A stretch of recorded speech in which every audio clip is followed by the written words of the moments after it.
Hello, everyone. I am live, and I always said I am alive. So, welcome, welcome, welcome to my show, my bucket list of girl.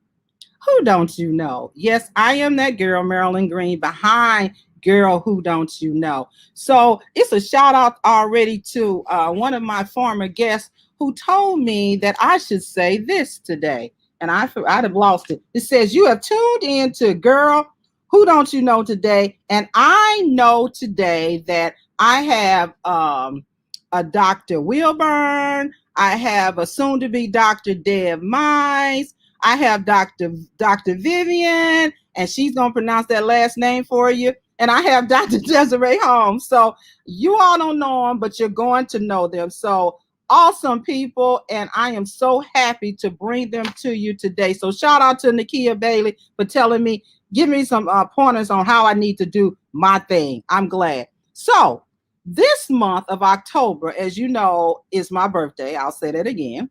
And it's also the month that there's a lot of things going on. We have National Depression and Mental Health Screening Month. We have Mental Health Awareness. It was the first week in October. We have National Depression Screening Day. We have World Mental Health Day. So on with us today is Dr. Desiree Holmes, who is a behavioral health champion. So we have her coming up. So basically today we're going to be talking about healthy boundaries. Okay. What's healthy? What's unhealthy? Do you really know? Are your boundaries healthy? Are they safe? So domestic violence is awareness is also part of October. So today I thought it would be so great if I would have someone on the show to talk about it. Now, this is a sensitive subject, and some people may get upset, some people might get offended, but please, please don't get offended. Just listen to the information, okay? Don't get mad with the messenger. Just listen to the information. And that's all what Girl Who Don't You Know is all about. It's about informing you so that you can make a rational decision about your lives and today about your boundaries. Okay. So the first person that we got coming up is a person I do know, but nevertheless, you don't really know everybody, right? Okay. So we have her coming up, and her name is Deb Mize. And so, Deb, I'm going to bring you out of my green room and just hang on. You know, guys know who've been following me. I'm a baby boomer. Hear me roar. So, Deb, how are you? Pretty good. How about yourself? I am super. I am fantastic. Good. So, Deb Mize, let me just go on and toot your horn. She's an advocate, a coach, and I love how she put here, I'm an expert on domestic violence reduction. Okay.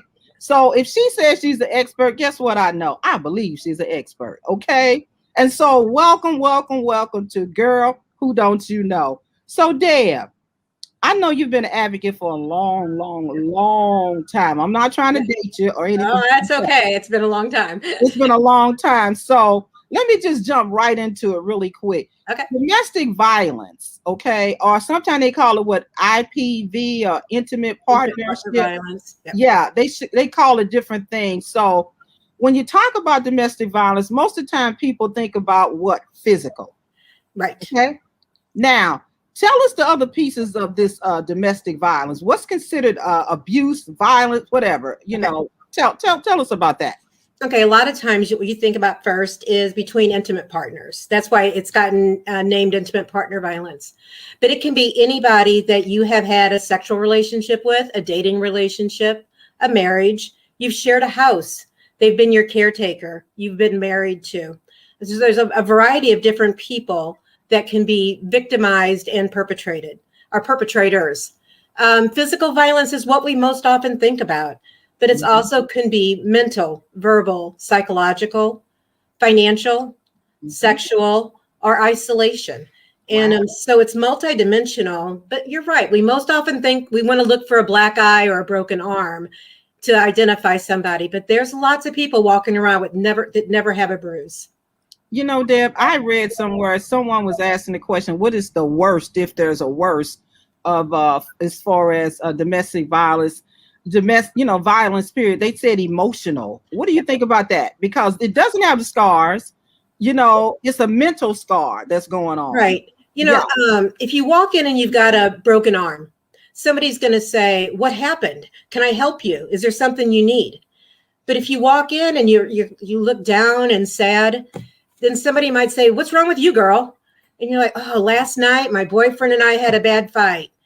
And somebody might very well go, you want to hear what happened to me last night? So like they minimize it as soon as you say that you just got called names or you got made fun of. The emotional stuff is what wakes you up in the middle of the night. The emotional stuff is what you take with you to work whenever you've got a big assignment to do and you're feeling down about yourself and you don't think you can do it. The emotional is what makes you not think you can leave a horrible situation. Wow. So yes, the physical is bad. I'm not going to ever downplay that, but I can understand why somebody says that the emotional is worse. Yeah. And so you said something about leaving, and I think you got a book or something that says, I do. What's the name of that book? Why don't they just leave? Why don't they just leave? Yeah. Why don't they just leave? Why don't they just leave? How did you get to that name, and why did you get to that name, and what was it? I know we talk about invisible lines and boundaries and stuff, but why don't they just leave? Just leave. Don't even be in my area at all. Go ahead. Tell me about it. I have been doing this work for 23 years. And that's the one thing that continuously comes up. If it happens to me, I'd be gone. Well, I said that too the day before I got strangled and I almost died. And I woke up in bed within the next morning because I didn't leave. So all the time, people just put themselves in these imaginary situations and they think that they know how they would act. And it's not that way. It is so difficult. So from doing this work for so long, I came up with a workbook, and it's just to get people the background about domestic violence, but then also how hard it is to leave. There are a multitude of reasons that keep somebody in, and no one reason is any better or worse than anything else. Wow. It's that own person's personal story that's keeping them. Yeah. So Dad, when you talk about that book and you said workbook, what do they work out? I mean, do they work out in a group, or do they work by themselves? Or well, I would love for a class to get a hold of it and start working through it. I think that would be a wonderful sociology project, violence against women project, because mostly this is still a violence against women for the most part. Yes, men do get abused too, but we do know that by and large, it's mainly still women victimized and males being the victim, being the perpetrators. What it is just for you to work through your, it's a series of 48 F words that keep people in a violent relationship. By and large, I'm going to give a couple of them away. The number one reason that people stay in a bad relationship is fear. The fear of the unknown, the fear of what they've been told will happen to them if they leave. Their own internal fears. They saw somebody else. They saw a movie about what happened, and they know they just have this fear inside of themselves. And so underneath, I go through the issues that fear can bring, but then also some things that you can do to counteract the fear, how you can get the power back in order to make that decision. Another, can you think of an F word that might come up? F words. I think of one F word, but I don't think that's the F word. It's in the book. I hate to tell you, it's in the book. The F word. But nevertheless, if someone wants to get this, do they go to your website? How do they get this? They can get it through the website, and also it should be up on Amazon tomorrow. We tried to get the last things worked out over the weekend, and it didn't work.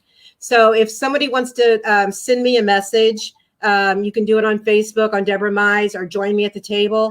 I will make sure that they have the information to get the stuff done. It is so important to get people talking and get some of those myths out to help people find the peace that they need and they deserve. Yeah. And so you talked about join me at the table. Let's talk about that. Unpack it for me. I know you want to, but go ahead. Okay. Unpack it for me, girl. Unpack it, okay? Okay. Joining me at the table is the newest nonprofit in the area dealing with domestic violence reduction. I don't say I'm going to prevent domestic violence because it's been here since the beginning of time and it's going to be here till the end of time, but we can definitely reduce it. And what I'm trying to do it is through development of key community entities to work together to help victims and perpetrators where they're at.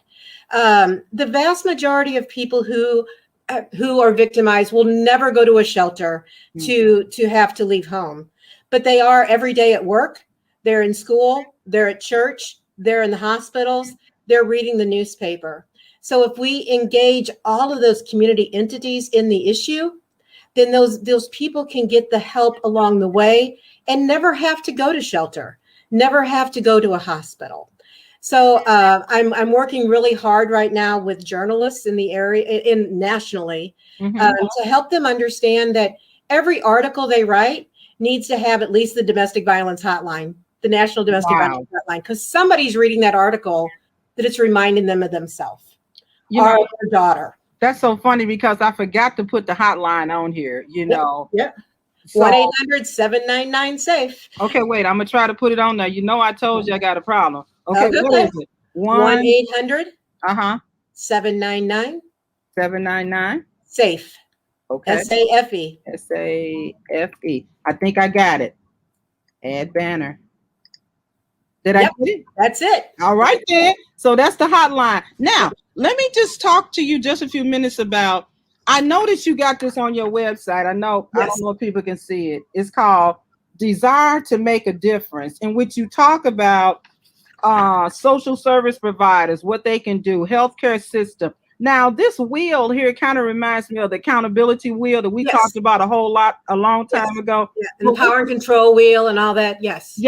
So this right here, Desire to Make a Difference, is definitely talking about how each system, healthcare, social services, government, employers, media, clergy, education. So if you go to her website, you definitely can see this wheel, and it gives a whole bunch of, it's packed with a lot of things. Yes. What can the health system do? Develop and utilize safe and effective methods for identification of domestic violence. Okay. So this right here, you can stay on this for the rest of your life. Okay. Yes, you could. Yes, you can. Of trying to do it. So this is what I got this off your website, by the way. Okay. Thank you. I got this from your website. Desire to Make a Difference, you know, so that's very, very important. So Deb, I was going to say one more thing too. All right, go ahead. Off my, like one thing I'm doing this year is I have pieces of puzzles that I'm giving out to people, and I'm having them write on it, what's their piece of peace? What are you going to do in order to help somebody live a better life? Yes. Because we all have a piece of the puzzle, but we always put off to somebody else. So one of the things that we've always done with domestic violence through the years is the shelter needs to solve it. The police need to solve it. The courts need to solve it. No, businesses need to solve it. Healthcare needs to solve it. We all need to solve it because we all know somebody who's being victimized right now. We also know somebody who's perpetrating right now. That's right. And the only way we're ever going to stop it is when we draw attention to it personally. Yes, personally and through the fabric or the weaving of a system. We all join in together. It's just no different than when they say we're all in this together. Yes. Or all in Illinois, all in Iowa, we're all in this because we are basically all affected by domestic violence. Yes, we are. Whether you want to admit it or not, you are affected by it. You know, I'm looking at this stats. It said every 9 seconds in the United States, a woman is assaulted or beaten. Every 9 seconds. So if you can count 1, 2, 3, 4, 5, 6, 7, 8, 9, somebody's being beaten. Yep. You know, just bring it home to understand that. And so vitally important, like you say, that it's everybody. It's, you know, they talk about a village to raise a child. You need a village for this domestic violence. Well, you know, 3 women a day are killed. And if you think about, we've all paid attention this last month listening to the young woman Gabby who was killed in Wyoming. Everybody started talking about it. And everybody had an opinion right away saying she was crazy. She hit him. She did this. She did that. Because the police only released the part of the interview that showed her being crazy, that showed her talking about the scratches on his face. Because we have to learn to look at the big picture. We have to learn to look at the whole thing. And somebody said that she should have been arrested that day, and I will say I wish she would have been arrested, because maybe she'd still be alive. That's right. That is great. We have got to learn to look at who is actually being victimized. And sometimes you act crazy when you're being hurt. Yes, and because you're wanting somebody to pay attention to you. Exactly. So I'm telling you, if you're needing attention, I'm willing to help you get it. Let's find you some help. Let's find you the help that you need. Yes, you can reach out to Deb at jmactabo@outlook.com. Yes. So I'm going to end right here with you, Deb, but I don't want you to leave, okay? Because at the end, people might have a comment or something that they want to say to you. Let me see what's they're saying here. Okay, someone asked this question. Do you assist teenage girls? Yes, definitely. We need to be taught. I was a teenager when I met the person who ended up abusing me. And I wish I would have had the language. If this is a mom, I actually have a worksheet I can send them about how to open the conversation with teens and how to get the conversation moving. But yes, I would gladly work with somebody. Okay, and I'll put the name down here, and I'll get to that person because I know exactly who it is. Thank you so much. Okay, then here's another comment. Wow, those are shocking stats. Yes. Okay, Nakia, and then we got another person said, wow, this conversation is so needed. So needed. I wish there were hundreds of people out here listening to it right now. I mean, really, I hope there is. Yeah, I hope it is too. If you're not listening now, listen to the replay or tell someone about it. So let's end by saying you're basically talking about nourishing communities and cultivating peace.